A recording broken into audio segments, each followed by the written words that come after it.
मंडळी, तुम्हाला माहिती आहे का आपल्या नाभीमध्ये 72,000 नाड्या असतात आणि आपण जर का त्याच्यात योग्य ते तेल घालून मसाज केला तर आपले अनेक आजार कमी होतात किंवा काही पडून पण जातात.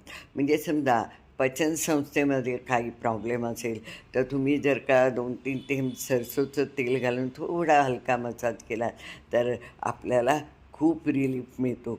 जर का स्किन प्रॉब्लेम असेल किंवा हार्मोन्समध्ये इम्बॅलन्स असेल तर खोबरेल तेल 2-3 थेंब घालून त्याचा हलका मसाज करून बघा बरं किती फायदा होतो. बुद्धी शार्प व्हायची असते, बोन्स म्हणजे हाडं मजबूत करायचे असतील किंवा हेअर लॉस होत असेल तर बदामाचं तेल नाभीमध्ये घालून त्याचा हलका मसाज करा. खूप फायदा होतो. फंगल इन्फेक्शन, स्किन इन्फेक्शन असेल तर नीम तेल हे फार उपयुक्त आहे. आणि तुम्हाला जर का सतत निगेटिव्ह विचार येत असतील किंवा रात्रीची झोप लागत नसेल तर चांगल्या म्हणजे घरचं जर का तूप बेंबीत किंवा नाभीत घालून जर का मसाज केला तर खूप फायदा होतो. करून बघायला काय हरकत आहे. राधे राधे.